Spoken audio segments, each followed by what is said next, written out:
The lights are off and away they go. Extremely loose. He's managed to hold on. I think he missed the complete. That is crazy stuff. Side Freitas is on the grass on the infield before. He slides through. He tags Richard Eck.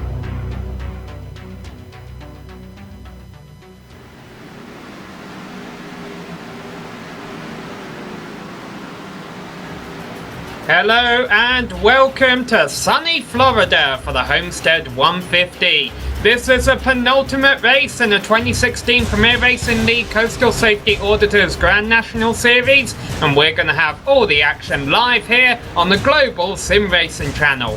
Hi, I'm Samuel Ryman, and alongside me in the booth is Michael Smith.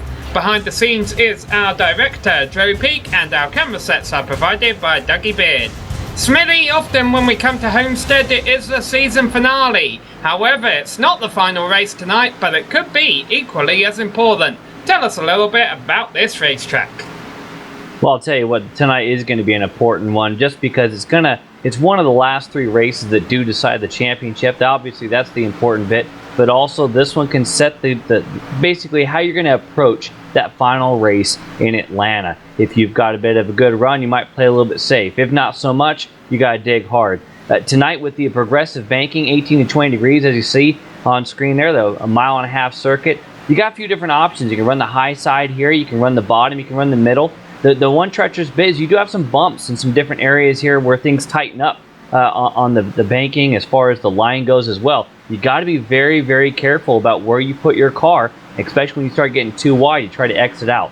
But we're going to be able to see that a little bit closer when we jump on board the GSRC Camaro for tonight's lap guide. Hello everyone and welcome to the Global Sim Racing Channel. I'm Brian Yazek, taking you for a spin around Homestead Miami Speedway in the GSRC Camaro. I'm starting on pit road because it's a pretty unique experience here at Homestead. So, coming right off of pit road, grab a gear, let it roll through here, and really the tricky part is there's no banking down here, so you really have to be patient with the throttle, let the car roll all the way through here, get back onto the gas right after that grass ends, grab high gear, go through some of the dust that's on the track, and get on your lap. Homestead it drives like no other 1.5 mile speedway. It is something all special to itself.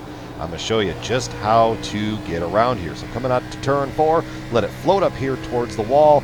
Make sure not to hit it across the line. Here we go. You're going to turn in right at about that light on the wall. Let it float here. Don't try to catch the very bottom of the track.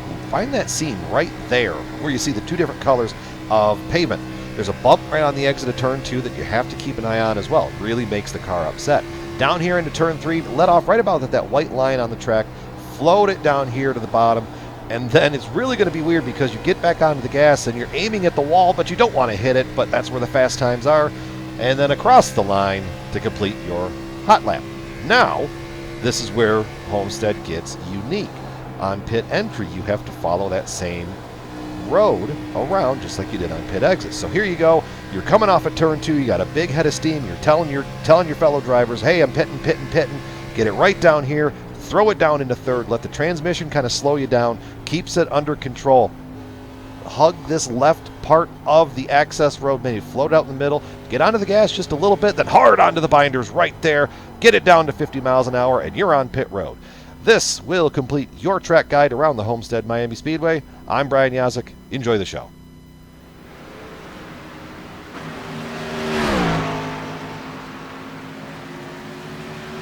So Homestead Miami, as you see there, definitely not your typical 1.5 mile oval course. Well, that's the track. Let's talk about the drivers. There's quite a lot here tonight, over 30 in fact. But only 4 of them are left fighting for the championship. Tommy Ryan, Brian Yazek, Jeff Ward and Drake Wright. And there you see they're all only separated by 7 points. And this is why we were talking how points are critical here, Smithy. Because as it says at the top of the screen there, we've completed Phoenix in this final round of 3 races. We still have Homestead and Atlanta to go. And the points don't get reset. So you can enter Atlanta with a good advantage if you have a good race tonight and the other 3 don't.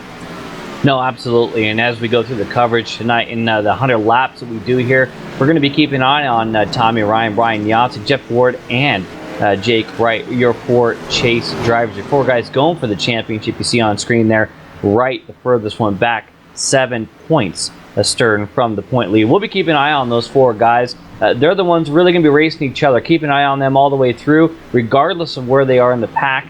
You know these guys are going to be living inside the top 10. You see Wright, the number 27 on screen right now, just finishing up practice, getting ready to go qualifying here shortly. But yeah, as you say, Sam, you have to have a good run to put yourself in the best position as possible in the finale at Atlanta. If you have to make up a deficit with only pretty much a point per position here, you can't be sitting 20 points back in the finale and expect to get anything done.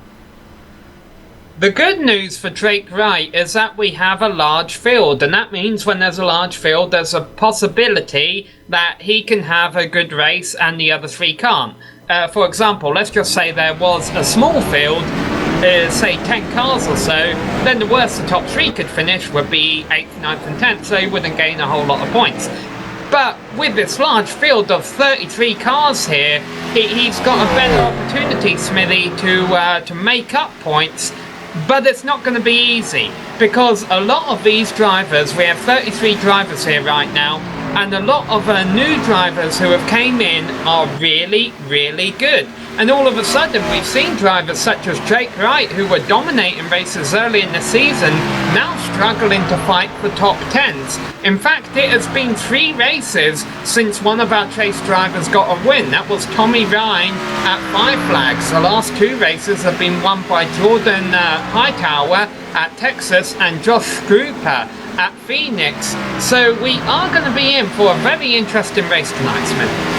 No, as you say, it's definitely going to be interesting. It's going to be close, and see how this works out. I mean, right now in practice, remember, these are fixed setups, too. These guys don't get a chance to really tune on their setup at all. It's a fixed setup. Dan Murray, not a chase driver. He was fastest in practice, followed by the aforementioned Hightower, who won at Texas. Then Jeff Ward was 3rd. So Ward, fastest of our chase drivers, 3rd, followed by Ryan. So Ryan right there with him. So Jeff Ward and Tommy Ryan, fastest of our chase guys in practice. They're in P3 and P4 respectively. We got qualifying underway right now. We're looking at Jeff Ward on screen. He's going to get things rolling here. He hasn't put his time up, but right now, fast time to beat is Tommy Ryan at 30.968. Your current point leader is the guy to beat here in qualifying. Provisional pole, that 30.968 on the docket, with Jake Wright already got his laps in, 31.0. So about half a tenth behind him there. Not a bunch. Again, fixed setups. That's going to be all to play for once we go green flag racing. Yeah, and we see Tommy Ryan on screen there with the fastest time. Well, we just saw him. Now we're seeing Jake Wright sitting on pit road in that number 27 car. He's going to be starting several positions behind Tommy Ryan. All these drivers have 10 minutes and they have the track to themselves, but they can only turn 2 laps during that time.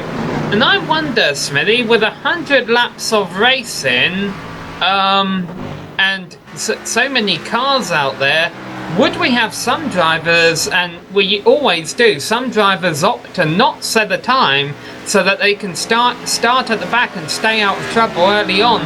But already, honestly, I'm seeing 21 of our 32 drivers have set a time. So a lot of cars still trying to get a good grid position here. No, absolutely. You see Ricky Harden actually trying to get the most out of it right now. Back and steps out as he comes out of turn number 4. Harden is going to have to escape out, see if he can get one more done. Tommy Ryan there, he's fallen to 3rd. He just had provisional pole. Why is that? Well, first it was because Jordan Hightower was the first to eclipse his mark, but Jeff Ward, challenger for the championship, you see him on screen right now, the number 89, now provisional pole, 30.913 provisional pole for Jeff Ward. And to your point, Sam, about guys maybe not wanting to put laps in, I'll tell you what, here at Homestead, with the variable banking, you can go a lot of different places. The tire wear does have something to say with where you're going to be. If I'm in this race, I'm qualifying. I don't want to have to try to work my way through 30 drivers to try to get to the front. Ricky Harden on track, trying to get another run in here. He might be one of the last drivers to do so. 22 have turned on the time. Only 5 cars being shown on track right now, but I think some of those have already wrapped up their times. All 4 of our chase drivers have put on a time, the lowest of which is back in 12th position. That's Brian Jarzik. So all of our chase drivers going to be starting in the front half of the field. Let's see if Hardin pushes him back another spot. He's not, I don't think, because he really washed up the car, up the track there on the exit of 4. Cost him a bit of time, and sure enough, he goes 15th. The 31-2, not what Harden wanted, and honestly, that mess up probably had him playing a little conservatively to try to get a decent time. Somebody I'm watching right now, the guy who was fast in practice, Dan Murray, is out trying to put his laps in. Fastest in practice, 30.955. Well, that would be good enough for P2 in qualifying. Let's see what Jeff Ward, or if Jeff Ward can hold on to it, that 30.913. Murray across the line. We're going to see what he can make happen. Murray is going to come up to P6, a 31.029, his first lap by, and that's going to be it for him. It looks like he'll just rest on that. We still have several drivers that have not put in times. I'm looking through to see if anybody is going to go out on course. Let's see, Norbert and Pelletier, he's both sitting on the pit road there. Doesn't look like they're going to go. Still have some time yet 5 minutes of elapsed in this 10-minute session. They do have a few minutes to try to get that done, but right now, it looks like Jeff Ward could hold on to the pole. Yeah, and driver chat has been re-enabled by the league organizer. I wonder if that means they're going to have a bit of a drivers' meeting before the start here. But sure enough, it doesn't seem like anyone will be in a hurry to get back out here on the track. And if the order does stay as they are, our chase drivers will be starting in 1st, 3rd, and 9th and 13th positions. And those are Jeff Ward, Tommy Ryan, Jake Wright, and Brian Jarzik, respectively. We're going to ride on board Jeff Ward and take a look at his pole lap time here. Might take a couple of seconds for our director to pull it up because a lot of on-track activity was ongoing, having 25 cars in total actually turn 2 timed laps around this 1.5 mile circuit. Here we go, let's try this again. There we are, we're on board Jeff Ward. And Smithy, talk us around his lap here. You can see he's going to start up high here in turn number 3. He's going to keep it real high. He's doing this on purpose because he wants to arc this thing down. He really wants to have the RPMs up as he comes through here. Make sure he gets drive off the corner without having to save it and get as much speed down the main straightaway. Now, it all differs on how you want to get through here, but usually in qualifying, it's going to be the shortest way around. Look at him just above the seam, just above that bottom seam. He comes up a little bit higher than I would have expected, but obviously was able to come off very, very nicely, carrying it down the back straightaway. And again, you got a couple different options here, but always you're coming from the top, arcing it down. See how he doesn't go straight down to the white line. He waits just a little bit, lets it carry it back out. If you cut in too early, you have to correct it as you come off. Nice and smooth, fast lap, good enough for pole time with Jeff Ward. The main thing he's going to be trying to do here from the front of this race is control it all the way around. The big thing is that it's still 100 laps long. It's got a long way to go. And as we ride along here for his second lap, the one thing I want to keep in mind here, the guys who did not take time at the back of qualifying, none of those guys were people who we normally see at the sharp end. All the, say, players have all taken time. The fastest driver, James Shipman, 14th in practice, who did not take a time in qualifying. So everybody that we would expect to see at the sharp end is indeed there. And, well, that lap you just saw there is good enough for the Savage Spinners Pole Award for Jeff Ward. Nice way to try to get that championship. You see there's 2 minutes left until the cars begin gridding up. So let's talk a little bit about strategy here, Smithy. Because I think, well, we're either going to see a lot of it with some drivers who are willing to gamble, or we're not going to see a whole lot, because I think 4 tires and fuel is going to be a popular call around here. Just looking at some of the lap times, the drivers are dropping off on the longer runs during the course of a run, and that's not too surprising because these cars are going to burn a lot of fuel around here. There's very high speeds and they have to pick up. You can see just how long the straights are here on this 1.5 mile circuit. It's not like there's a D-oval or any turns breaking up those straights. These drivers are going to be flat out for most of the course of a lap. And then also the track temperature is 88 degrees. That's not the hottest track temperature we've ever had, but considering there's only about 20 degrees of banking, which sounds like a lot, but considering how long the turns go on, you can wash up the track quite easily. I feel tyres and fuel are going to be a concern today. No, certainly they are. And just to give the viewers a heads up, we are looking at just 60% fuel in the tanks. These guys are not running full fuel. Those tanks are capped at 60% their capacity. So not a full run we're going to see that we would normally have, like, say, in your NASCAR iRacing Series or some A-class races. But tonight, 60% fuel. Fuel we'll be keeping an eye on, especially as the strategy goes. This place is notorious that way. But as you say, Sam, tires will be important. You can actually overdrive this thing and burn up those slicks a little bit too early. The big thing I'll be keeping an eye on, too, is depending on where you are, if you decide to push early and try to make up spots, hoping for a yellow, or you wait for that long run and try to get them as the laps click off. Well, we're about to find out because there's less than 10 seconds left in qualifying. No drivers are out on track, so let's go ahead and read down our full grid for you here. As Smithy mentioned, our Savage Spinners Pole Award goes to Jeff Ward, who takes it by a few hundredths of a second over Jordan Hightower. Tommy Ryan and Woodrow Mahan are on row number 2 ahead of Drew Carroll and Dan Murray. Michael Krobach is back there in 7th place alongside Pierre Daigle. Drake Wright, one of our chase drivers, is in 9th place, and rounding out the top 10 is Alan Crier.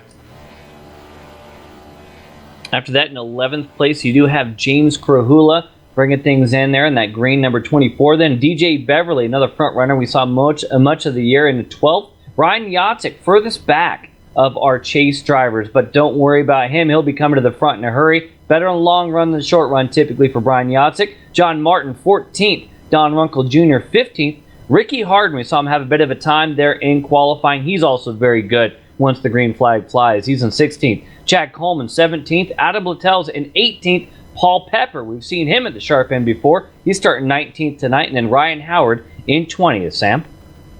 Yeah, and then we get back to our last cars who turned a lap during qualifying. Randy Yoakum in 21st and Jeff Ryan in 22nd. Chad Stallman and then Calvin Pulaski there on row 12. And Josh Kim went out on track, but as you see there, didn't really turn a competitive time. Travis McQueestrom would be starting 26th. However, he is not in the server right now, so it looks like we will have just a 32 car field, not a 33 car field.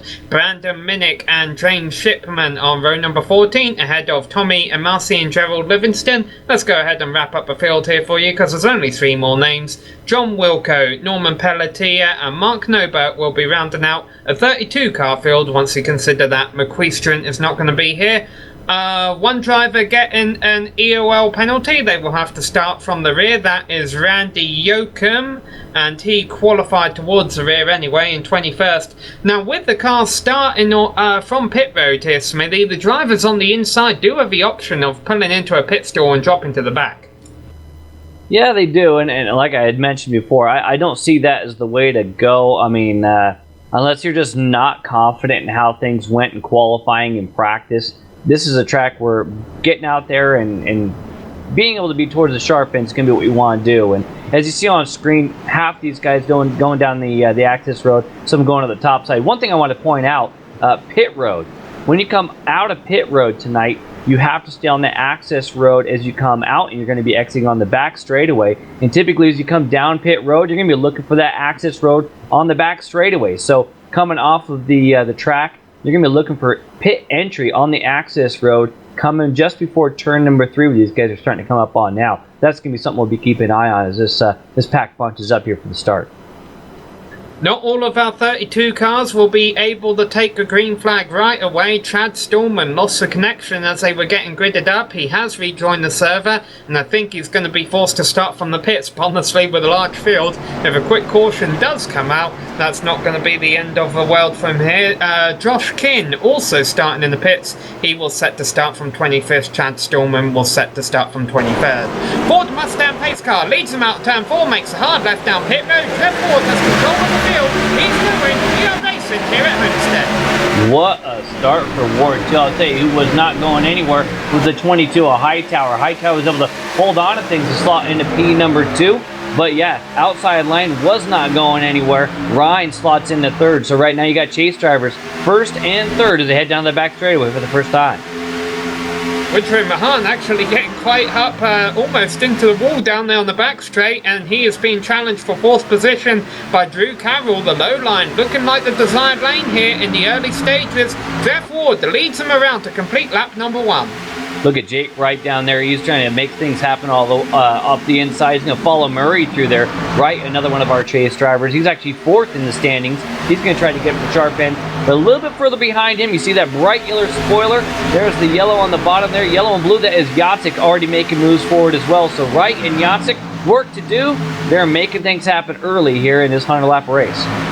3 wide, back for 20th place, and they've definitely got the rim to do it. Paul Pepper wants one on the inside, and now he slides up into the middle. He's 3 wide still with James Shipman and Don Runkle Jr., but they all make it through okay. Plenty of room and plenty of tyres for these drivers still to race here in the early stages.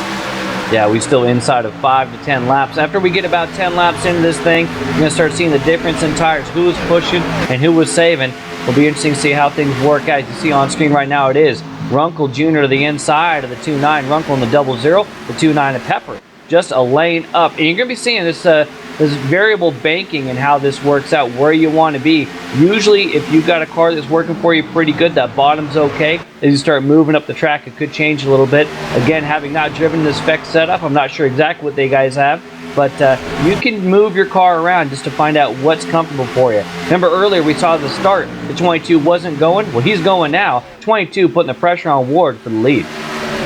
Yeah, and the two cars you see far off in the distance, so the two cars that started from the pit, Trad Stallman and Josh Kinn, they're hoping for a quick caution here, but we don't seem to be getting one. They're single file up front right now as the field begins to sort themselves out, but expect that to change for the lead very soon.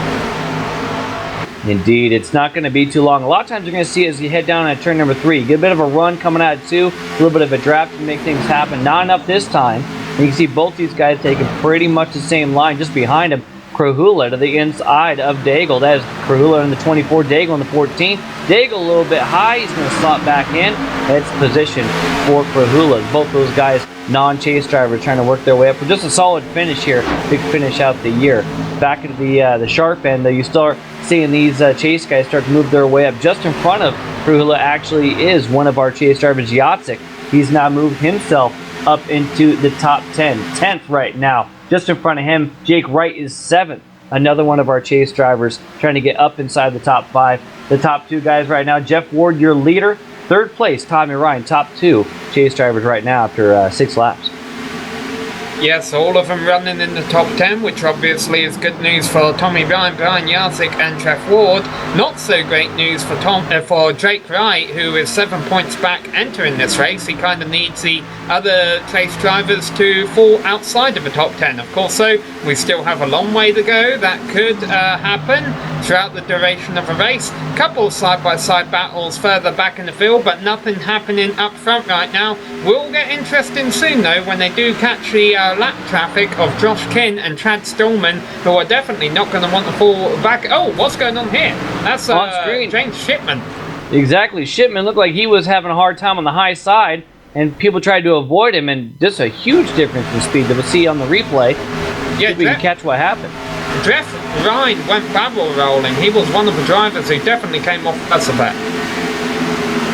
Got the eyes on the 28, Calvin Filarski right now. He came through here pretty late. I think things happened in front of him.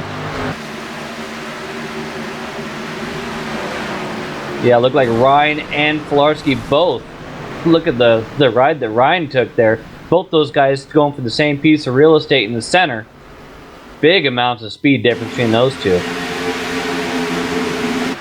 Yeah, so a pile up in the middle of a field on lap 8 has brought up our first caution of the race. Fortunately for the chase drivers, they were running in the top 10 and will get away with it.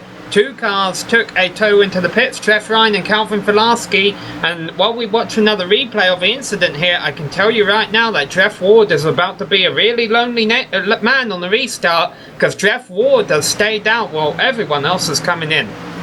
Tell you what, that's one of the tough things to see it right now. Look at this, the 15 of Harden. You saw him having trouble in qualifying, and there it was, middle of 3 and 4, where he had trouble again. He actually makes it through okay, as everybody made a nice job to get around him. But yeah, as you say, Sam, things are getting busy on pit road, and the one guy not taking it, Jeff Ward. Pole sitter and current leader Jeff Ward, only guy to stay out. You're kind of a damned if you do, damned if you don't. If you decide to play the game at the sharp end, Ward's going to have to do some work here on old tires. Alright, so Jordan Hightower was running in second. He should be the one who leads them off pit road. If he doesn't, that means some cars took 2 tires. Some cars took 2 tires. Definitely. At least 3 cars. I saw Pepper took 2 tires. At least, I believe the driver who led them all off of pit lane also took 2 tires. That was Dan Murray. Dan Murray was at the sharp end there. He just missed it, actually. Apologies. That was the 33 of Ryan Howard. Howard was actually the first person to come off of pit lane. So Howard with 2 tires, a few other guys with 2 tires as well. It's going to be an interesting thing as once we get going green again. Yeah, so Ryan Howard and Paul Pepper took 2 tires. Dan Murray is still up there, but he's one of the drivers who took 4. Is that him coming back into the pits there? Yeah, Dan Murray coming back down pit road. I wonder if he was caught speeding. Meanwhile, something with one of our chase drivers, Drake Wright. I'm not sure if he's just lost the connection. It hasn't popped up on the official chat yet, so hopefully he's able to stay connected and not lose everything. That'd be a heck of a way to have things go for him. Already needing to try to make up points. To have that go is not be good for him at all. Speaking of a trap, Jeff Ward typed in the chat, yeah, I forgot. Which I'm guessing means he forgot pit road was open. Yeah, it's probably either that or he forgot that he had to go down turn number 3 instead of turn number 4. Cars are going down. Yeah, we're going to get pictures back in a moment. We've got about 30 seconds until the field goes back to green. The lights are off on the pace car. They're working down the back straight. Confirmation, Drake Wright has lost the internet connection. I'm going to say it here. I think that has pretty much done him for the championship. Yeah, that's a tough thing. I mean, it ain't over till it's over. He's just going to do everything he can and hope things go his way. There's some lucky dogs to be had, etc. We'll see if he can come back. Right now on screen, as you see, it is Jeff Ward. He did not make it down pit lane to his outside. That is 2 tires. Let's see how it goes here. Green flag out. Ward launches off. He'll have the lead going down turn number 1. Yep, here we go. Restarting on lap number 12. And Tommy Ryan, the second chase driver in order right now, is running in 3rd place on those 4 fresh Goodyears. And in fact, he's the first driver on 4 fresh Goodyears, so he'll be hoping to get the lead here soon. Yes, he is. And just for those Jake Wright fans, he is connected back again. Hasn't made it on track yet. We're going to keep an eye on if he does and when he does. But it is, see, right now, things getting hectic at the sharp end. Remember, we have a bunch of different strategies here, different tires. We've got Tommy Ryan trying to work his way up. He's going for P2 right now on Howard. He's to the inside, right on the bottom. That's what 4 tires will do for you. Look at Howard trying to hold on to things, slipping backwards. It's going to be Ryan on the back bumper, and Jeff Ward, both chase drivers. To the inside, Drew Carroll. He's going to try to make things happen to the 87 as well. It could be a 2-man fight for second. That's not what Ryan wanted to see. He wanted to take the fight for the lead. He's going to. On the outside, come on, Tommy Ryan. He's got the line. He's got the tyres. What can he do? Drew Carroll's going to make it 3 wide. Looking down the inside, Jeff Ward backs out of it. He realises big picture here. He's the one on all the tyres. He's fighting for the championship. Let's get through this turn in one piece. Absolutely is going to back out of that. I'll tell you what, I don't think Carroll's going to get any Christmas cards this year from those 2 guys. Pair of chase drivers backing out of that thing.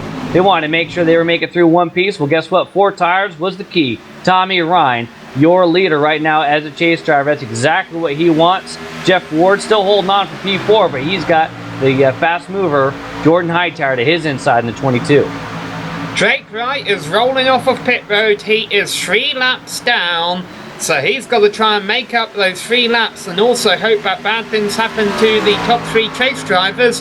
Bad news for him, all of the rest of the top 3, Tommy Ryan, Jeff Ward and Brian Jarzik, are all running in the top 10 right now. But the good news for him, he is the highest of the drivers a lap down. So he's got the opportunity to try and snag some of those things back. It's not over yet. Still a long way to go. About 85 laps left, in fact. We're riding on board Drew Carroll. We saw him make that move for 3 wide. Well, not right now. He's making to the inside. Is he going to be able to get a drive off? No. He's going to saw up, try to hold on to this spot right now. He's going to have pressure from Ryan Howard and company as well behind. Going down at turn number 3 to the outside. That is the machine of Ryan Howard. Remember, 2 tires only for Howard, so he's looking very, very good on slightly older tires. Just behind him, you still have the other chase driver of Ward in there as well. Ooh. Things very hot and heavy here at the front. Yeah, I'm going to say, Jeff Ward almost wadded up in the wall there with Chad Coleman and Woodrow Mahan. They were all racing 3 wide. Coleman must have taken 2 tires as well. Remember, he was one of the drivers who started from the pit, so that's how he must have got back up front there. Ward still 3 wide with them, while 2 tires seem to be working, at least in the short run here. Old tires are definitely not.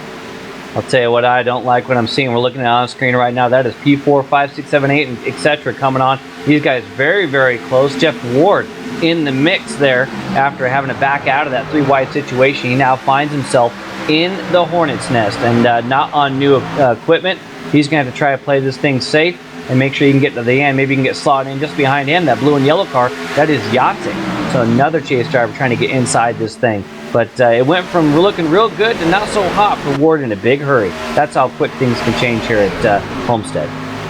You know what though, he won't make that mistake again, that's for sure. He'll be committing to that pit road every time it opens down there in turn 3. Meanwhile, Tommy Ryan continues to lead the race up front. Drew Carroll still pressuring him from behind, and 2 tyres still holding strong for Ryan Howard in 3rd position. They're single file all of a sudden now throughout pretty much the entire field. Yeah, things are starting to settle in a little bit. At least further back they're settling in. There's still that ebb and flow of the different tire decisions. Saw the 33 move up just a little bit on screen there, but look at them all single file except for the bright green car of James Krahula. He's down to the inside. Maybe he slots in here. He's trying to make moves on Ward, who's just going backwards right now. That missing a pit road really starting to hurt him. Is Yatsik now to his inside trying to make things happen. Now Ward came into this thing 3rd place in the championship. Yatsik was 2nd. Yatsik and Ryan tied for the points lead coming in. Ward just 1 point back. So right now, Tommy Ryan is making some big inroads in the championship if he can hold on to it. Battle going on in the top 10 there. You see Michael Krobog taking 6th position rather from Chad Coleman. Chad is one of those drivers in 2 tyres who didn't qualify that hot either. So right now he's doing a whale of a job to hold the top 10 position on 2 right side tyres against drivers who were having a better time than him in qualifying. We got a fight for lead right now. Actually, the sharp end up the inside is the 87. He's trying to make things happen on Ryan. Ryan, I believe, led that last time by. Indeed, he does by 37 thousandths of a second. He's going to hang the outside. Let's see if he can carry the backside. Remember, progressive banking, you're on the high side. You can carry a little bit more coming off. Yes, indeed, he's able to do that. Carroll has got it right now, the timing and scoring, but the run belongs to Ryan. Now here comes Howard. Got to the inside. See what he can do with these guys are racing extremely hard with less than 80 to go. Yeah, and Tommy Ryan is one of the cleaner drivers out there. The drivers know that, the stats show that, and sure enough, he's just going to filter into 2nd position now. So Drew Carroll takes our lead on lap number 22.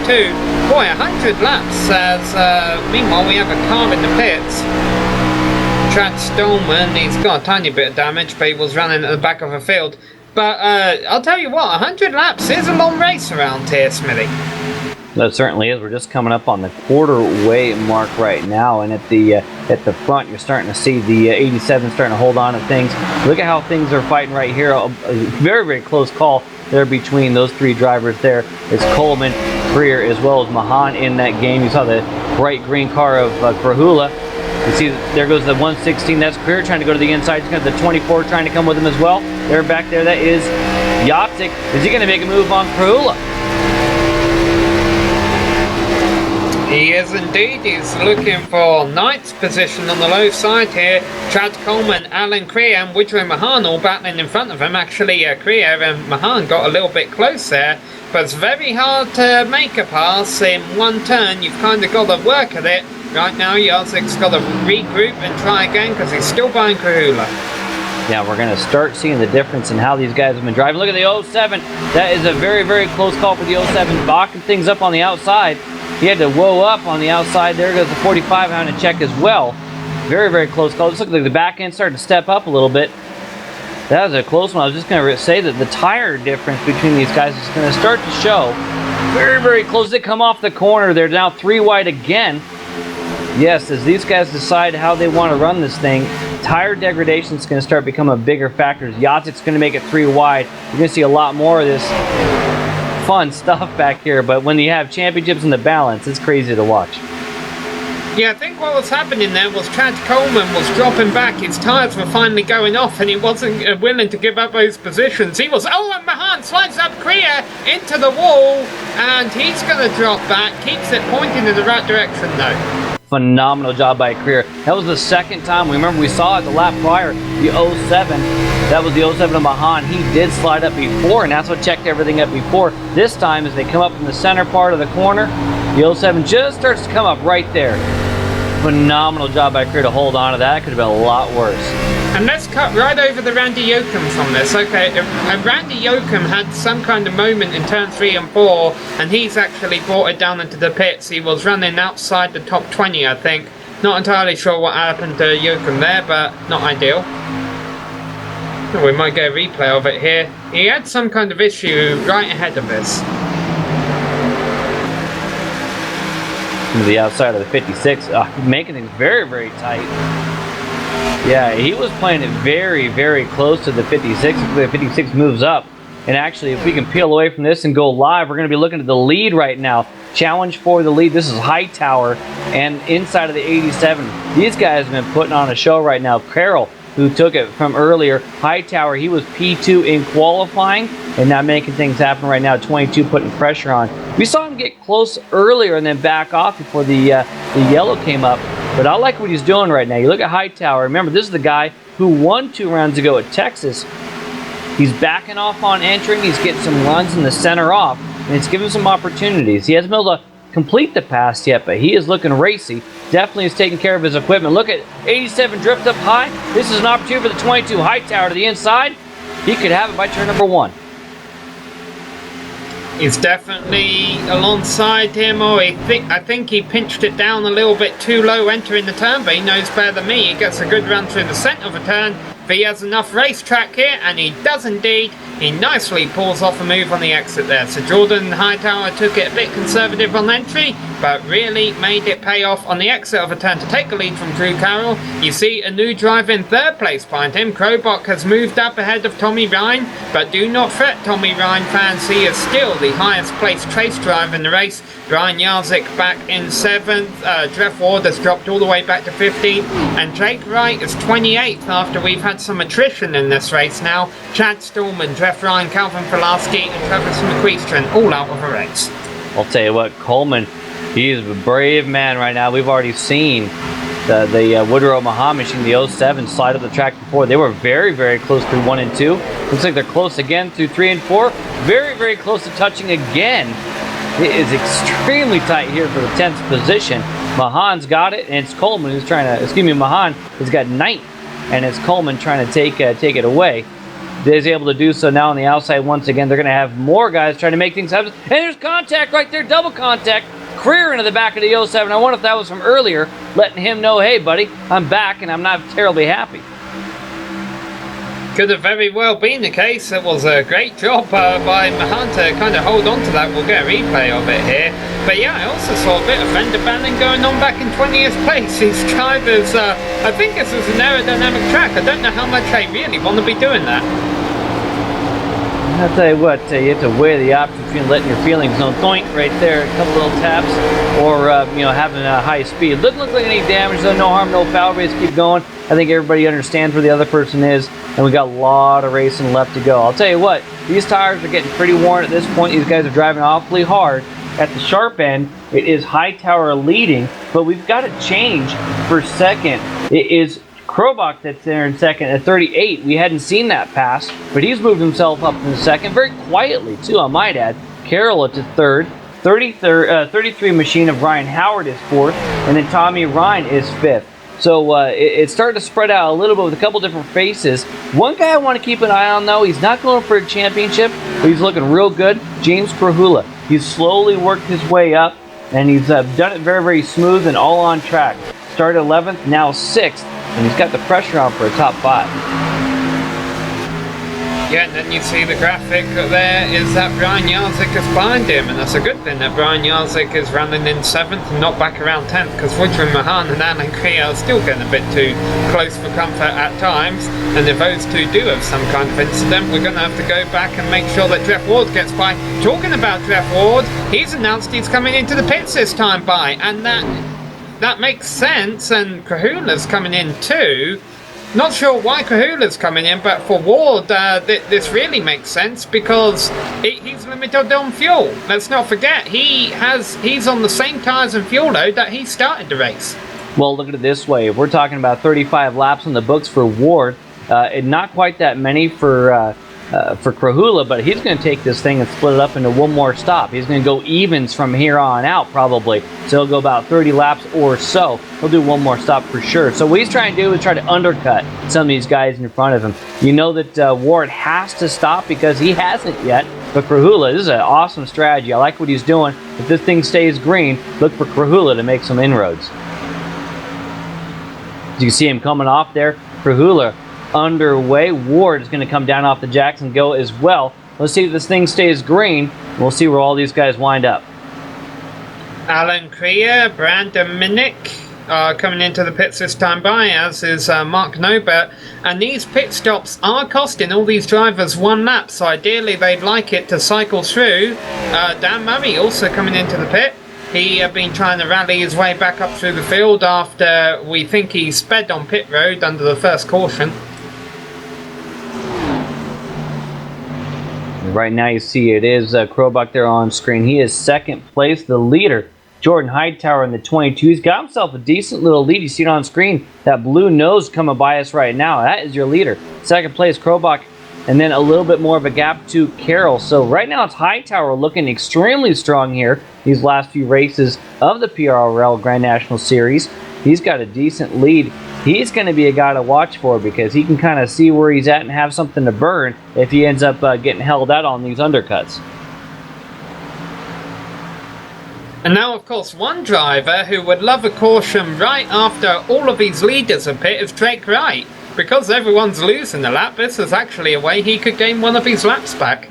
Well, yeah, but he needs everybody to get around. Remember, because he was 3 laps down. These cats coming in here and being 1 lap down, he is eliminated from getting that lucky dog. So he needs it all to work out all the way around. Tough boat to be in for Jake Wright. He does not need anybody to be going slow, or if they are, just park it. That's what he needs. So Jake Wright's got a long road to go. He'll have another pit stop for sure before this thing's over. On screen right now, you see Brian Yatek in the 55 trying to chase down Ryan Howard, as well as Tommy Ryan. You got 2 chase guys and a knot right there. But hey, kudos to Howard there. He's up several positions. Right now it is Yatek coming to the pits. I believe that is the first of the chase drivers coming in. Brian Yatek, 55 in pit road. Yeah, well, Jeff Ward came in on lap 35 when it all started there. First of the leaders to come in, though, that's for sure. Krobach is in as well, as is DJ Beverly, who we haven't gave much of a shout out today, but he's been running up there.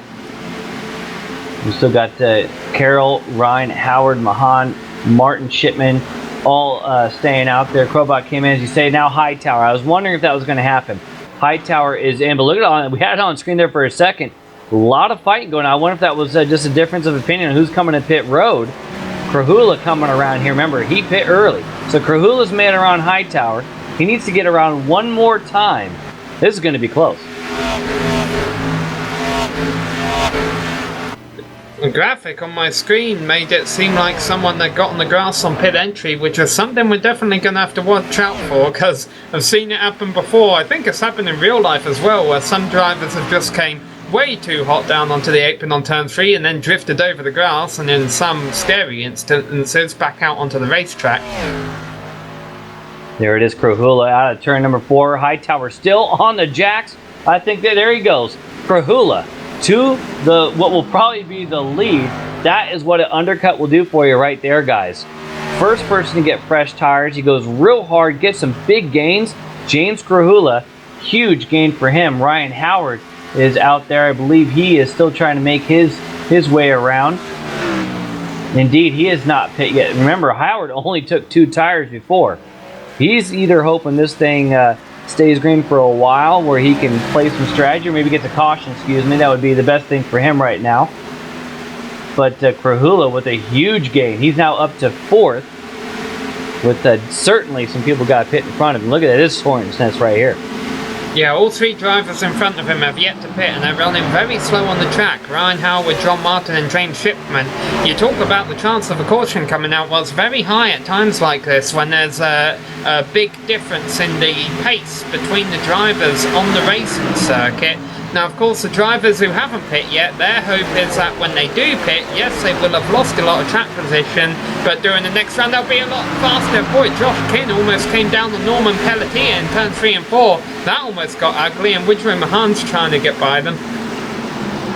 is a 33 is extremely slow. He was stuck on the bottom, was not able to carry the speed as the other guys go. That was your current leader. He's going to be coming down pit road here. There he goes. 33, Ryan Howard in the pits. He's going to lose a lot here. Having lost all that time to these guys with fresh tires, he needs a strategy to go a little bit of a different way. Now the question is, does John Martin come in? Yes, he does. Shipman, does he come in? No. James Shipman staying out the 7, stays out. He's the lone guy of that trio to not pit. It's going to be Krahula next in line. Oh dear. Yeah, John Martin having a bit of a moment there entering the pits. He recovers it. See Shipman on screen right now, and there he goes. He's definitely going to be going backwards with the rest of these guys just with the time lost. That means your new leader will be Krahula, who's coming through turn number 2 right now. He'll pick things up nicely once he comes around. So what is the advantage for Krahula?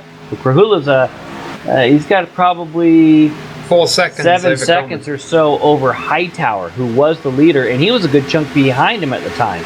So advantage right now is Krahula. As this thing goes on the long run, though, that'll start to ebb back to Hightower. So we'll be curious to see how this all works out. But you see, just in front of Hightower is Ward. Remember, he also pit earlier just because he had to, having not pit at all at that point.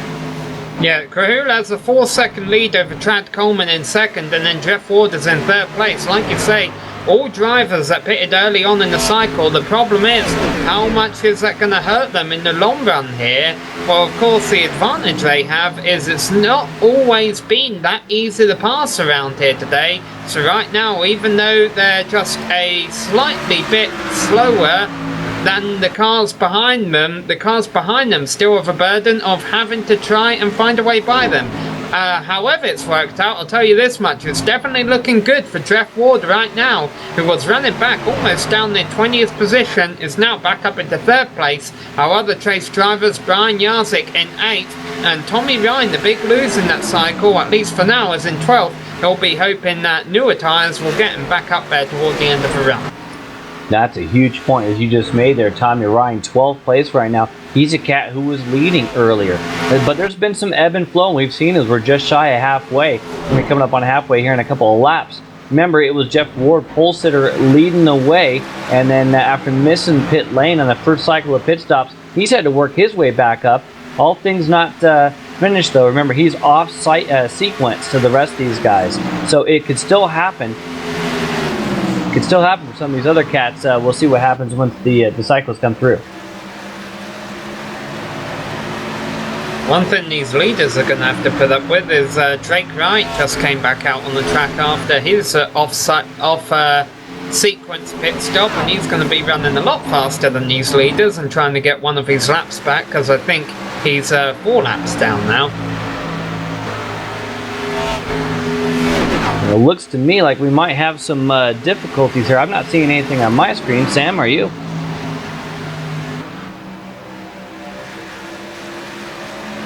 Yeah, no, might be on my end. Seems to be going all right, but yeah, bit of a fight going on around 15th place right now. Seems like they're all getting sorted themselves out on the back straight. There's a lot of packs going on right now as the drivers are trying to resort themselves out.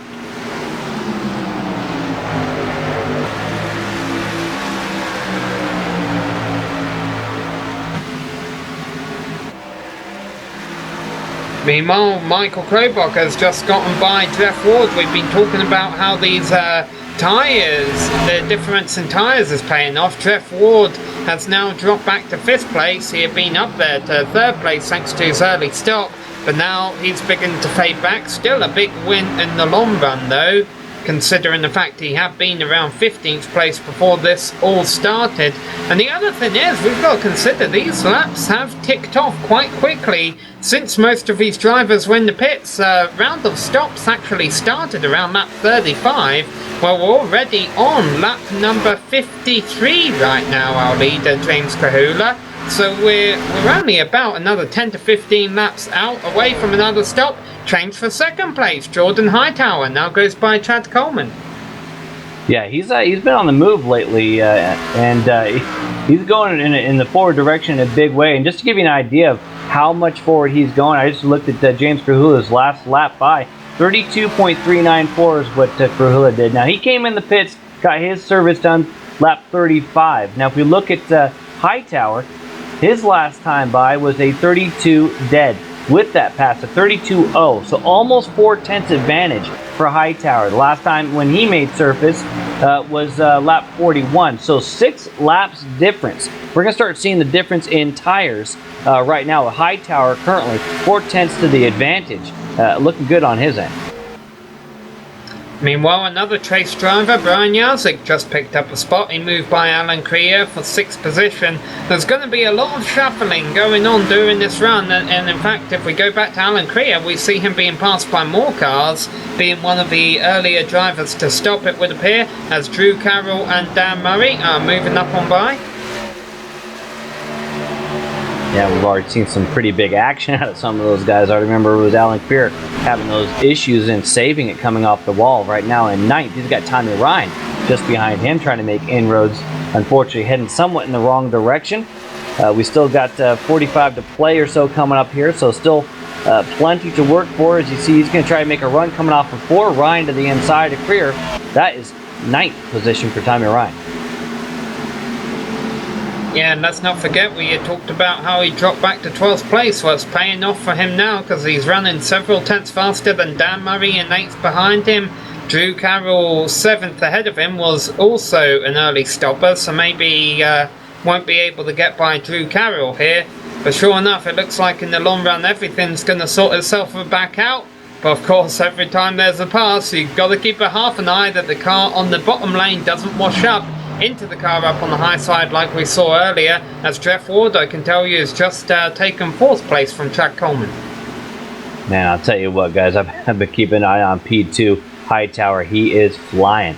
Half a second he just took out of the lead of our leader, James Krahula. You can see the ticker right there. 1st place Krahula. Look at that thing, head going in the wrong direction for Krahula. Hightower is flying. I'll tell you what, though, he's bringing Michael Krobach with him. Krobach actually gained a little bit on Hightower. So Krahula is going to have a couple of guys up his tailpipe here in just a few laps. And the rest of the field's coming in a hurry. Yeah, and that driver behind Jordan Hightower there is not Michael Krobach. That is actually Jake Wright is the next car in line behind him. We talked about how Wright came out of the pits 4 laps down. He's still 4 laps down, but he's off sequence because of his connection issue.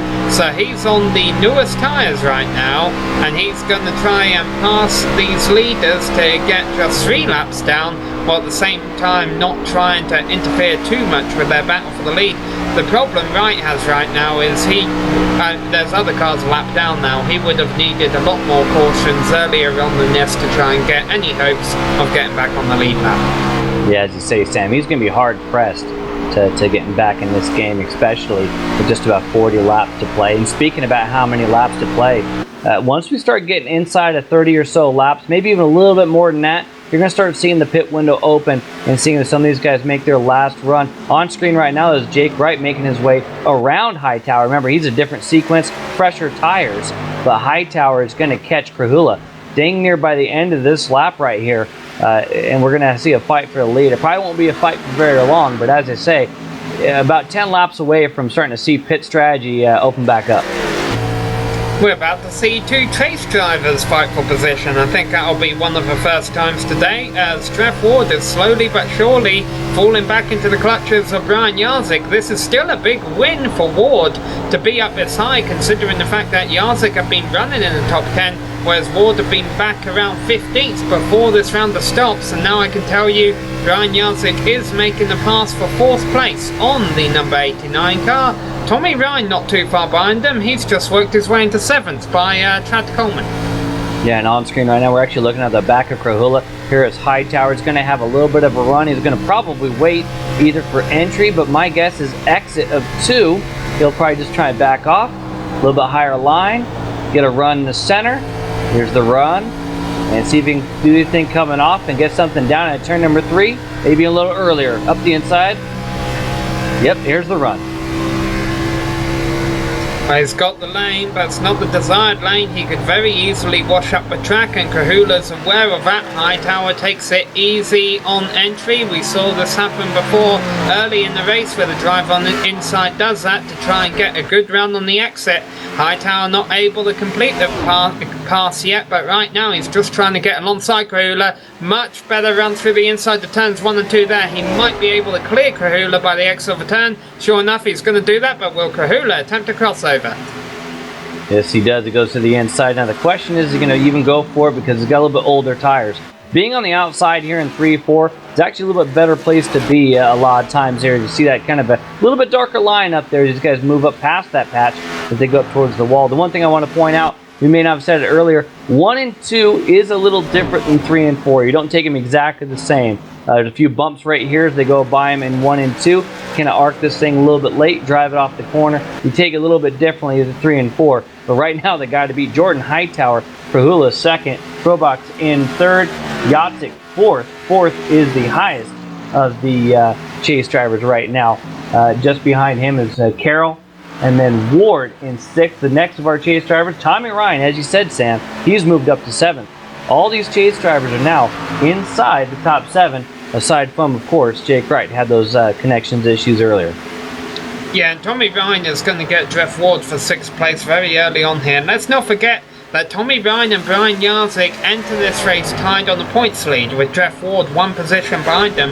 So as they run right now, Brian Jarzik will come out of this race with a points lead, but not by much. And we do still have a whole round of pit stops left to go. It looks like with the 3 drivers currently racing 3 positions apart and only being 1 point between all 3 of them entering this race, these 3 are definitely going to have a big fight going into Atlanta. Round 2 of stops has started. Chad Coleman comes in at the completion of lap 65. You know, and I think one person who's going to follow him through here real quick is going to be Jeff Ward. I think being one of the oldest sets of tires out there on the field, and now that he's he's fighting with Tommy Ryan right now. Well, I think if he falls in behind Ryan and can't stay with him, that's when Ward comes in. Ward's got older tires. Ryan's got a little bit newer tires. Just kind of burn him up a little bit here. He still sees Yatsik there. And yeah, there it is. It's going to be Ward slotting in.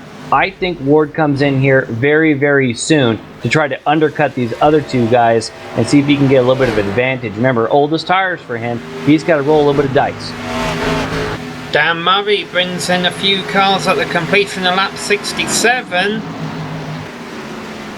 And now we see James Kahula making another early stop. Actually, I'm sorry, Murray came in at the completion of lap 66. Kahula's coming in at the completion of lap 67 here. Of course, all of these drivers can now make it to the end. That's exactly what I was saying. I remember Kahula and Ward came in on the exact same lap. They came in at the same time. So, like I said, I do expect Ward to be coming in and try to undercut these guys he's trying to beat. This is going to be big for Kahula. He held on a lead almost that entire time. So let's see what happens with him as Yatsik comes in.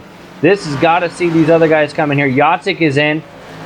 That is a non-chase driver. There's Ryan behind him. It's got to be Ward behind him as well. Yes, all 3 chase guys, nose to tail, coming in. This is awesome stuff. And it's awesome for us, I think, because it means they're probably going to finish in close positions, which means the points fight will really go down to Atlanta. Now, Certainly the thing about Kahula here is he only went... Well, no, yeah, he's going to split his final 2 stints into about 32 lap runs here. Yeah, he could definitely come out with a good finish here. Absolutely. And I think that could be kind of the name of the game. Look at these chase guys. We got them on screen now. The number 6 of Tommy Ryan, 89 just in front of Ward. It's going to be Ryan getting down early, along with Yatsik. Just a little bit behind him is Ward. So all 3 chase guys right with him. Advantage Yatsik. These guys are racing each other right now. We're starting to see this where the chase guys are only worrying about themselves. They don't have to beat everybody else. They don't have to go for the W now. It's all about getting the most points at the end, especially with Ryan and Yatsik being tied right now on track. It's advantage Yatsik. It's point lead Yatsik if he can hold on to this. So if Ward can come back, we'll see something from him. Yeah, lap 70, Jordan Hightower comes into the pits, our leader. That hands the lead over to Michael Krobach. Ryan Howard, Ricky Hardin, Widrin Mahan, James Shipman, Josh King, Norman Pelletier, and more. John Wilco, I think, is the last driver yet to still pit. Yeah, classic case of two different races in the same race. You see Wilco coming in right now. 10th spot, Krahula getting by him and starting to make inroads towards the sharp end. Krahula once again popping in a lap earlier, a couple laps earlier, excuse me, than Hightower. Hightower coming out of the pits now. So advantage Krahula once again. The question is it going to be enough for him to hold on to it here with 29 to go? One driver we're going to have to keep our eye on during this run is Chad Coleman. He was the first driver to pit in the second round of stops. He is right behind Jordan Hightower now, so he definitely won't win the race. And the bad news for Coleman is he's going to start dropping back. And all these chase drivers right behind him right now, Jarzik, Tommy Ryan, and Jeff Ward, are going to have to find a way by him. Yeah, they're actually working their way past Ryan Howard, who is yet to pit there, the 33. He's the guy who's got to be coming in here any time now for his final pit stop. The 33 is your leader. Ricky Harden, P2, currently James Shipman. Remember, he was the very, very last person to make his stop. Those guys still trying to make things happen at the sharp end. Josh King, we saw him start from pit lane. He's just still hanging out there, hasn't made his stop yet either. And then after that, you do have Krahula. So Krahula right now, 5th, but essentially going to be the leader once this thing all works out. Shipman coming into the pits. Let's see, with Krahula being on track then in 5th place, he is 2 seconds ahead of Jordan Hightower, who does have slightly newer tyres than him. And I'm taking a look at the tire difference between those two guys. It was Krahula coming in on lap 67, just a little bit after that window opened up. And for Hightower, he came in on lap 70. So it's a 3 or so lap difference between the two. Last time it was about 6 laps, and it ended up being a big difference for Hightower. But now Hightower doesn't have quite as much of an advantage, and not as much time to get it done either. See a driver going very slow on the front straight on the low side. That is Josh King. You see him there on the apron in turn 1. He is our first driver who missed the entry to pit road. Meanwhile, I think, yeah, that's going to cost him a lot of time there. I think Ricky Harden also put some wheels on the grass when he was coming into the pit, but he at least made it in. I'll tell you what, one guy that's kind of impressed me right now is Ryan Howard. How long he's going. I see the last time he went down pit road was lap 45, and he's still rolling out there. Long stint here for Ryan Howard. He's going to be using it all up. He's got to be hoping for a caution. His last shot to make something happen. Look at the difference in lap time though. 33.2. 33.2 for Ryan Howard. Jordan Hightower last time, 31.7. Big difference. So we got some drivers up front. Well, the 3 drivers up front all racing for the win, with Krahula and Hightower closing in on him. Actually, Hightower lost. I'm sorry, I might be. Yeah, Hightower did gain a 10th on Krahula last time by. Chad Coleman in 3rd, but he's he's the driver on the oldest tyres out there, and that means. Actually, if we go back to our chase drivers, Drew Carroll's mixed up in the middle of them. He's right behind Brian Jarzik and ahead of Tommy Ryan. And actually, Jeff Ward has dropped back a couple positions from those chase drivers. He's back in 10th right now. Yeah, the pit stop really shook things up quite a bit. We saw him come off at the same time, but now things are starting to get interesting. And I'm still keeping an eye on Ryan Howard. He's coming out of turn number 2. Let's see if he does decide to come down pit road this time. He's got someone who's inside. No, one more time around for Howard. I think he might have a reserve fuel tank on that 33, maybe a special set of tires, matched special, staggered special, whatever it is. I can't remember the quote. 33, very high, coming out of turn number 4. Yellow is out. Yeah, caution is out. This is what I needed. Who is the caution out for? I cannot see. It could be Ricky Harden. He's in his pit stall, but I think he came down pit road anyway.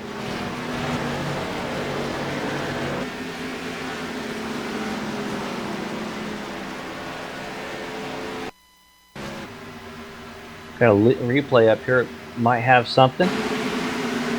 Maybe we can go a Whoever little it is, further they back. must have got away with it. It turned 4 again? No? Now, meanwhile, this is interesting. Ryan Howard. Oh, he was stopping. Look at this right here. Okay, He was stopping. I think that could be either a glitch, a bad yellow throw him, perhaps. I mean, unless that's coincidence, but that's extremely unfortunate. Meanwhile, lots of cars coming into the pits. I'm not sure if all of them took a commitment, actually. So this really has worked out for Ryan Howard. Oh, there's a crash on the front straight under caution between Mark Nobert and another car. I think Mark Nobert, they were all getting caught up after a lot of the cars that came into the pits, and Nobert ran up the back of Josh Kinn as they were all getting checked up entering turn 1. Oh, this is rough right here.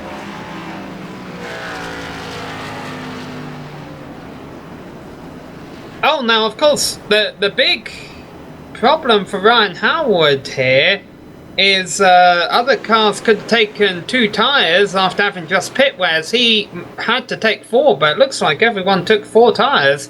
Ryan Howard is going to be the leader.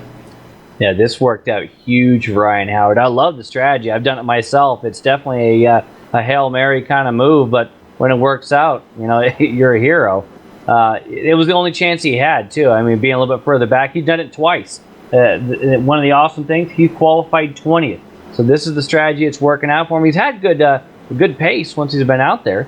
He just needed the clean air to make it happen. Maybe he didn't get the qualifying run he wanted, but right now the 33 is one of the cats to beat out here. James Perhula looks like he's going to be P2. Maybe once we get these waiver rounds by here, we'll do a quick rundown here to give everybody an update of where everybody's running after this mix-up here. Not a lot of laps to go here. Jake Wright is still trapped multiple laps down, although let's see, how many laps is he down now? He is still 3 laps down. Our other 3 chase drivers, Jarzik in 5th, Ward in 8th, Tommy Ryan in 11th. Yeah, that actually worked out pretty well for Ward. Remember, it was Ward who was furthest back of the trio, and it was Ryan who was in the middle with Jarzik out front, and now you've got it almost flipped, where it's Jarzik, excuse me, I flipped that around. It's the same thing, it's still Jarzik, and then Ryan, and then Ward, but at least a little bit further up. I think these guys are at least packed together. He's got a little bit better shot at it.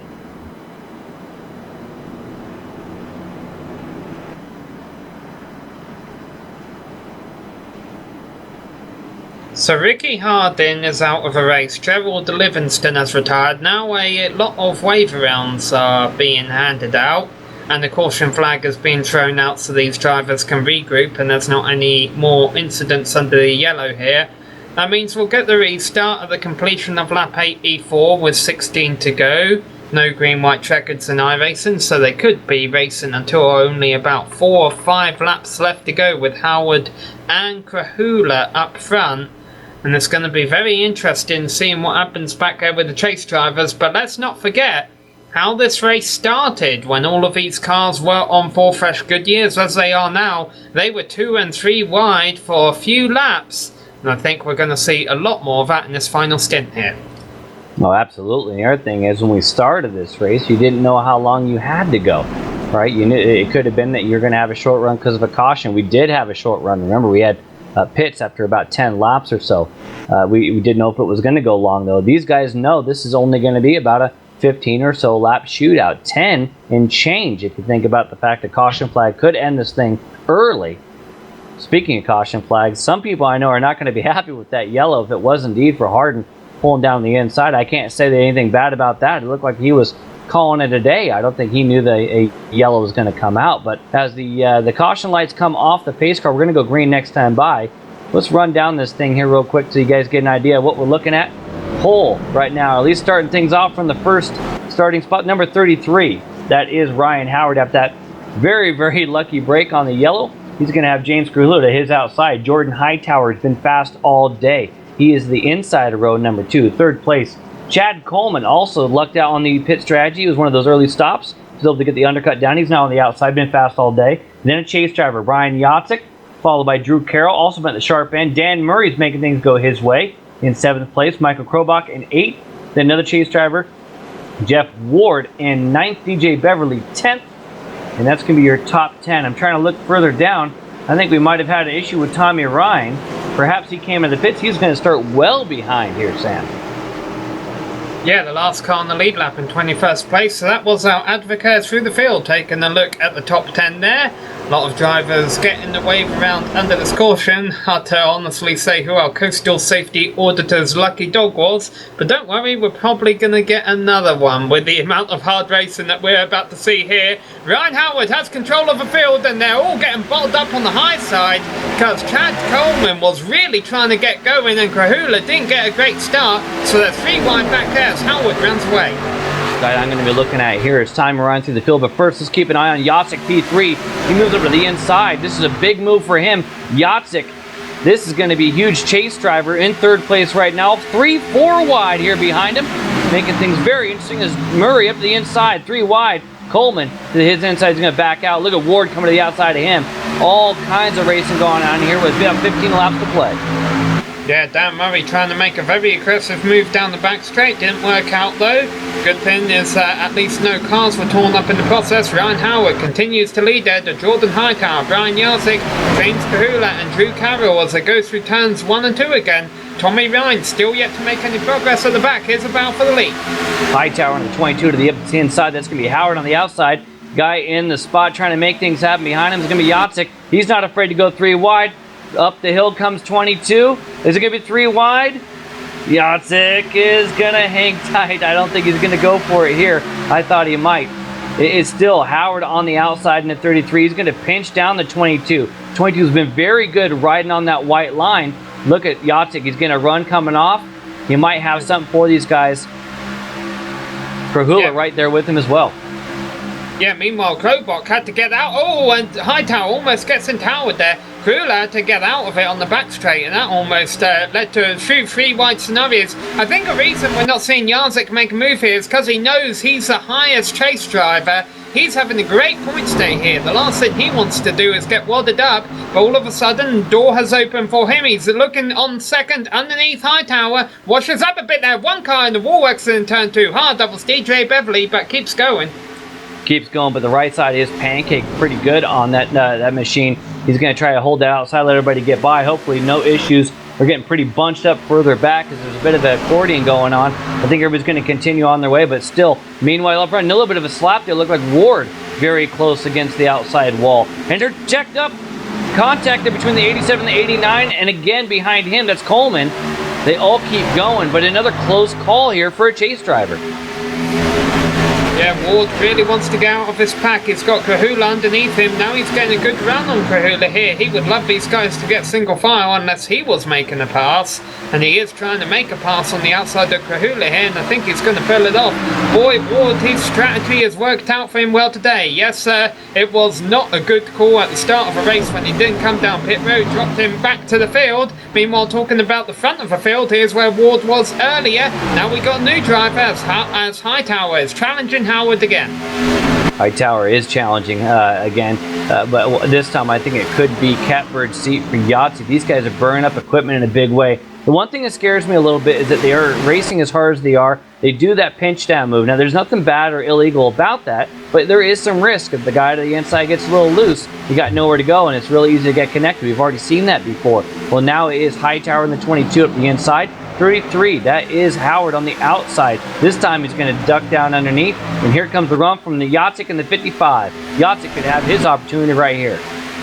And Jeff Ward is trying to move up into 4th place by Drew Carroll now. So we could... Oh, and he gets very close to Carroll entering turn 3. So now we have 2. And Ward goes up. Carroll into the wall. And Ward is going to lose the position to Chad Coleman. Looks like everybody keeps going again, but that's exactly what I was talking about. Where if the guy on the inside gets loose, the guy on the outside has nowhere to go. and the contact is inevitable. There's just nothing you can do about it. That you're running that close. Looks like the 87 at Carroll is going to keep it down on the bottom. It's unfortunate for him. Had a great car going there, good run. That's going to be it for the 87. Back at the sharp end, it's still hot and heavy. In fact, Ward almost to the back end of Coleman there after that little bit of contact. He's trying to get back in the game. 89, pressure to the 45 with Yatik one spot in front of him. He's still fighting for a top 5 even after that close call. And that will be another position for Tommy Ryan. Moves up into 11th place now with Drew Carroll hitting the wall. I'm hoping Drew Carroll's not going to try and take out retaliation on Jeff Ward. Meanwhile, Brian Yazik just drove into the wall all on his own. He's running there in 3rd place, got up into the wall, entering turn 3. That slowed him down a little bit. Good thing Jeff Ward and Chad Coleman are racing hard for 4th place. Otherwise, they'd be racing Yazik. You know what? I've done that before. Just a little bit of a delay on the turn in, and you can actually snag the safer barrier going into 3. A bit of a lapse in judgment. We're trying to wait a little bit longer to get a run, and it can happen to you. But right now, he's got a little bit more to worry about than the turn 3 wall. He's got Ward just behind him. The 55 of Yatik, the 89 of Ward. Yatik has got the point lead right now, but here comes Ward to the outside. Power move from the 89. Ward's coming. He can make things happen as they go down at turn number 1. 6 laps to go. And considering these two drivers are 10 positions really ahead of Tommy Ryan right now, one of these two could very easily be your champion after the next race in Atlanta. Will now give the advantage to Ward. He came into this race 1 point behind Brian Yazik, so I think this would tie them. My math could be a bit wrong on that though. Don't count the points just yet, buddy, because Jeff Ward's coming. He wants to try to go to the front. Yeah, but look what just happened behind them. Chad Coleman and Michael Krobot got wadded up in the wall and they dropped back a few positions, but they keep going. The amount of wrecking without wrecking going on here in these last few laps has been amazing. These guys are doing a great job of saving things. Let's see what happens here. The 45 is Coleman. Krobot there in the 38 just behind him. Bit of a checkup here possibly from Coleman, beyond right in the back bumper Yatik. Yeah, this is a replay of it, and all this, though, is just giving more and more positions to Tommy Ryan. He is now up in 8th place. You were talking about Jeff Ward being on the move. He's taken that 2nd position from Ryan Howard now. Oh, this is big, you guys. So we got 4 laps to go. We're actually going to be 3.5. And right now, remember, this is not a fluke. The 89 was your pole sitter, and the 22 was the outside pole. So it sounds like we've got the top 2 guys running right now, 1st and 2nd. And Ward is coming. 89 with a head of steam.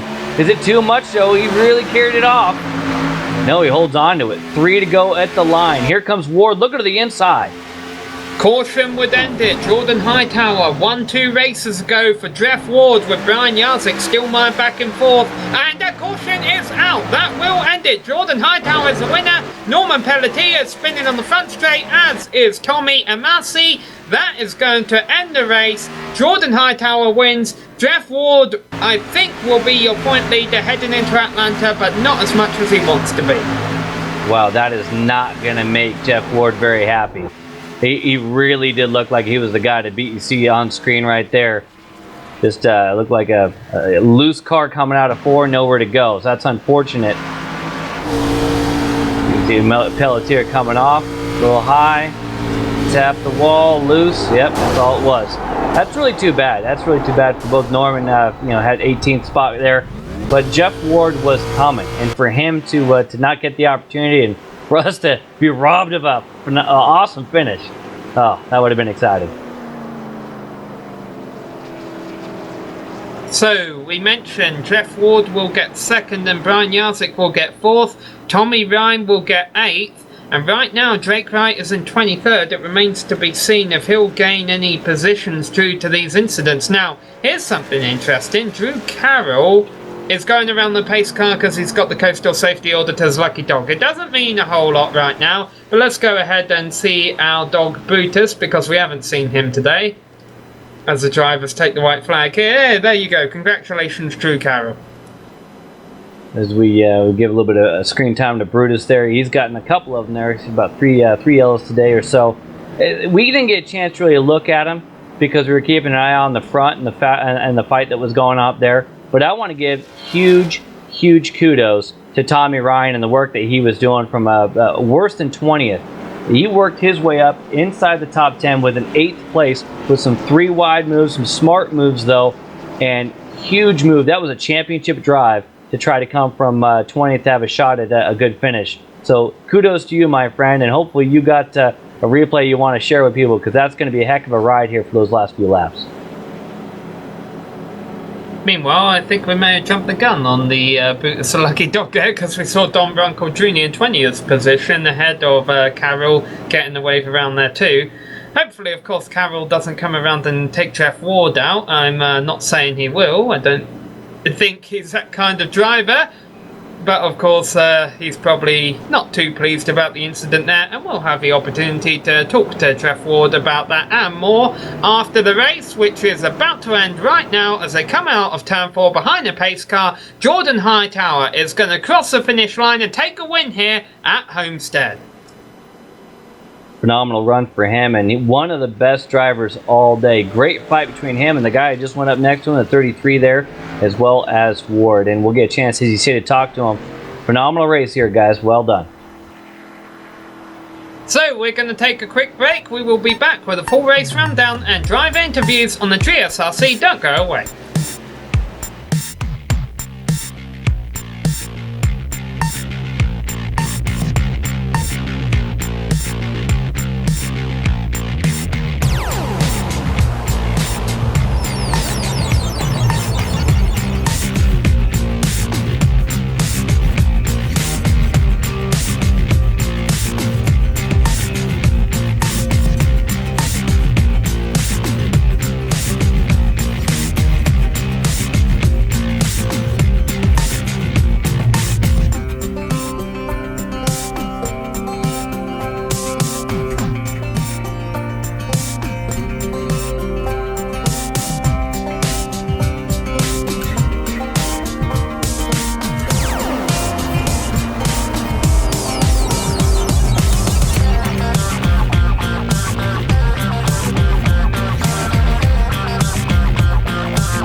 Hello and welcome back to Homestead Miami Speedway, where we just witnessed the penultimate round of a 2016 Premier Racing League Coastal Safety Auditors Grand National Series. We had 32 drivers duking it out for 100 laps here, and at the end of the day we only saw 3 cautions. They did put on a fantastic race with lots of strategy. Unfortunately it ended under yellow, but I think Jordan Hightower will take that, knowing that Jeff Ward was coming for him in the closing stages there. But Jeff Ward still gets consolation in that he is the highest trace finisher. Ryan Howard was in 3rd place after a couple of really good strategy calls throughout the race. Brian Jarzik finished in 4th position, the 2nd chase driver. James Kahula, we've already spoken to him being the league organiser. He's not too happy about, the second caution. And we found out the second caution was because Ricky Harding ran out of fuel. And unfortunately, by that point, there wasn't a whole lot Ricky could do. Meanwhile, Dan Murray salvaged a 6th place finish ahead of Chad Coleman there in 7th. Tommy Ryan was our 3rd highest finishing chase driver. He is back there in 8th position ahead of Woodrow Mahan and Adam Blattell, who I don't think we mentioned all night long. Smithy, he rounded out the top 10. Indeed, and we're going to see a few more guys who had some quiet runs tonight. Michael Krobach, there was not one of them. We saw him towards the sharp end. Unfortunately, a move to the outside. Not quite enough room. He'll end up settling for 11th. Paul Pepper in 12th. James Shipman, he was one of the late runners there for the waiting for the caution program. He gets a 7th on the day. Alan Career, 14th. Pierre Daigle, 15th. John Martin, 16th. John Wilco, 17th. Norman Pelletier, you actually saw him in the last caution, unfortunately. Tommy Amasi is in 19th, and Don Runkle Jr. rounding out your top 20, Sam. Then we move on to the 3rd page here. Drivers multiple laps down. Brandon Minnick, Josh King, and then of course the most notable one, Jake Wright, that pretty much takes him out of contention for the championship, unless the other 3 drivers just decide to not show up next week at Atlanta. Mark Novak there in 24th, ahead of Drew Carroll in 25th position. TJ Beverly also back there, as well as the aforementioned Ricky Hardin. Gerald Livingston, Randy Yoakum, and Chad Stormer round out the top 30, and then let's just finish off the field here. Jeff Ryan, Calvin Pulaski brought out the first caution of the race in a big incident. Travis McQueestron did not make the start. So it looks like we're about to have our 3rd driver walk into the lobby right now, so let's begin with Ryan Howard.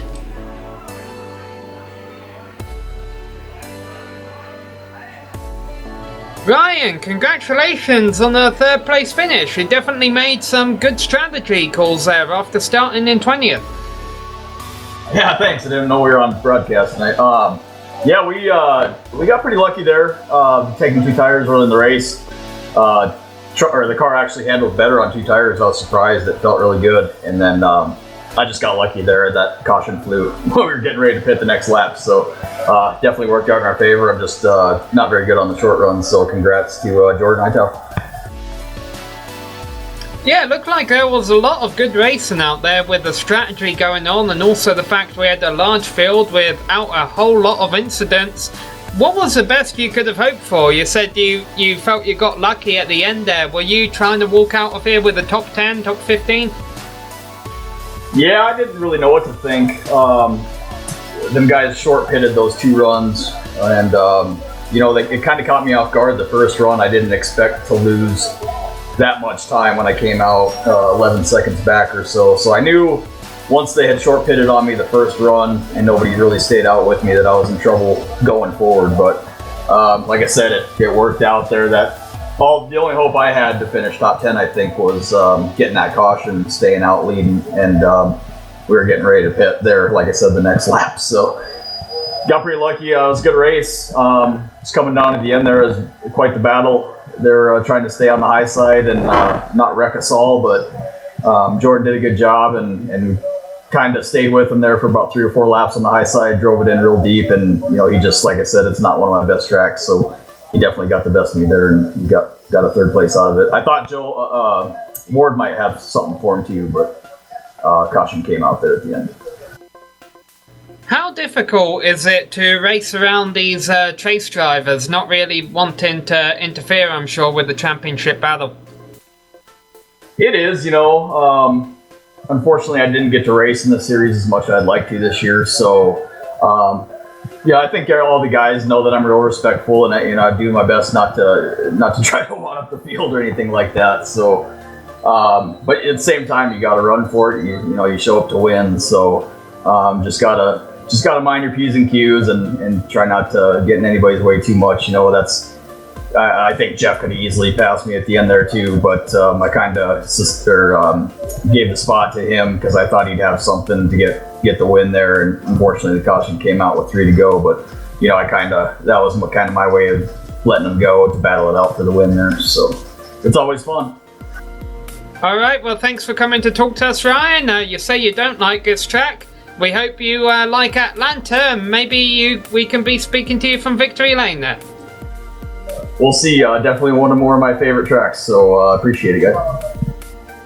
That was our 3rd place finisher, Ryan Howard. Now we're going to bring in our 2nd place finisher, Jeff Ward, and we're going to bring up the points on screen because Jeff Ward is going to be leading them heading into our finale in Atlanta. Indeed, we do have Jeff Ward here, and Jeff, we're looking at the points right now.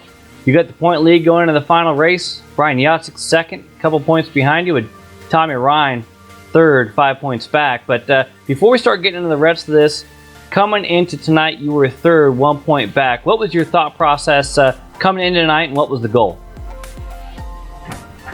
Well, we really just wanted to go out there and do what we did, try to get a top 5 and gain a couple points on them guys. I know we was a couple 1 point out coming in, so being able to get 2nd, that's good for us going into Atlanta. We needed, maybe 2 more laps, or without that caution there at the end. And I think we probably could have had something for Jordan. The car was really going there at the end, and I gotta say thanks to Ryan there. He didn't fight me too hard for 2nd place, and like he said, I think he was kind of making it easy on me so I could get up there and battle Jordan. So thanks to him. And we had a good night, man. I know Drew's probably mad at me. We kind of got the hook together coming out of 4 there, and it shot him up the track into the wall. But that's just hard racing. I know Drew's not in the chase, so hopefully he'll cut me a break on that one. But yeah, all in all, it's a good night for him. Yeah, you pretty much covered there at the end of the race, and yeah, for sure you were coming on strong there at the end. Looked like probably the fastest guy on course at the time. Let's talk about the beginning. You did snag that pole and started from 1st, and then you didn't come down pit road. Was it one of those things where you missed it and you should have, or you're thinking that maybe people wouldn't go in that early? No, I was just I was thinking that you had to enter the pits on coming out of turn 4 there, and I just had a total brain fart on that one. I seen all the guys duck down on the access road, and I was like, crap, man, this is one of those tracks where you got to use that. So this is a total mistake, and it really hurt us for a long time in that race until the caution flew and was able to get back on the same cycle as Brian and Tommy. But that was a big mistake. I thought that was going to cost us a chance at the championship, but you never know how these things are going to play out. Luckily, we had some cards fall in our hand there. You talk about cards falling in your hand. We go into Atlanta for the finale. You are the leader, but it's not much to rest on. How do you go into that final race? This is the last question for you, bud. How do you go into that thing knowing who you got to beat, knowing you got to be in front of them by a little bit of ride on the tailpipe? You go for the W, or do you play points? Yeah, well, I think probably whoever wins the championship is going to be the one that wins Atlanta, because I know Brian's good on the 1.5 miles, and I seem to run pretty good at them. So I think it's going to come down to the wire, really. We got a couple guys in like Jordan. I think he's won 2 in a row now. So if he's real fast, then that'll obviously play into the equation a little bit. But I'm looking forward to it. I think it's going to be a battle. Well, hey, man, nice job tonight. Great recovery after those issues early, and best of luck in Atlanta.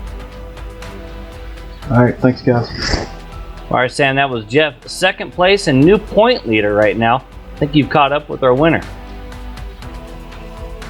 Yeah, he hasn't won back-to-back, but he has won 2 out of the last 3 races. Congratulations, first of all, Mr. Jordan Hightower. Thank you, sir. It's always nice to talk to you guys. Yeah, did you think you'd be talking to us from victory lane there? How much of a fight could have you put up had it gone green to the end against Jeff Ward? I was gonna give it all I got. We may have ended up upside down in the fence, but I was definitely gonna try to keep him behind me, or at least beside me. Now, we saw a lot of drivers throughout the race going from the back and towards the front based on, tyre strategy, and also some drivers having some issues on pit road. You were always up the front there, though, all race long. How was it up there? It was pretty good for the most part. It was pretty easy to race with everybody. Everybody's pretty clean up there. That's why they're in the front, because they can race clean. It's always refreshing to be able to do that. Yeah, absolutely. Now, how difficult was it racing against the other Trace drivers? You mentioned having to race clean. Obviously, those drivers in the championship, Jeff Ward right behind you, Brian Yazik and Tommy Ryan weren't always up there, but I'm sure you probably saw them at different points during the race. To be 100% honest, and not to make this sound bad, I don't even know who's in the chase. I mean, I try to race everybody as clean as possible, and I race clean and hard, and I wasn't really worried about who was in the chase and who wasn't. Yeah, it's a good way to go about it. Like you say, race everyone clean and hard, and at the end of the day, you paid off. I don't think you accumulated any incident points throughout the race, so congrats on that. And hey, congrats on the W. Like we say, 2 in 3 races. Do you think you can get another one at Atlanta? Yeah, Atlanta's a track I really like as well, so hopefully I can see you guys again next Monday night. Yeah, it would definitely be nice to see you back in victory lane. Thanks for coming on in the season, Jordan. You've definitely ramped up the competition level here in the closing races of the season. We look forward to seeing you back in Atlanta. Anything else you'd like to say before we let you go? Just thanks to you guys and James for putting this on, and I'll see you guys next week. Alright, so that was our race winner, Jordan Hightower. And like I say there, Smithy, a lot of clean, hard racing at the front of the field all race long. Absolutely, and you know what? It's definitely setting the stage for what is going to be an exciting finale at Atlanta. I'm absolutely stoked to be able to call these last couple of races. It's going to be a lot of fun. These guys, nothing between them here at the end, and we're going to have 2 different shows, I think. Either the win for the championship or the win overall. It's going to be a lot of fun, bud. It is going to be lots of fun, and we will have it here live on the Global Sim Racing channel. In fact, all 3 of the Premier Racing League divisions will be live on the Global Sim Racing channel next week. But before that, we still have the Cup Series will be in action tomorrow night at Homestead. So if you like what you see tonight but want to see it between the Cup cars, tune back in to GSRC tomorrow night at, I believe that's the same time, 9 PM Eastern Time.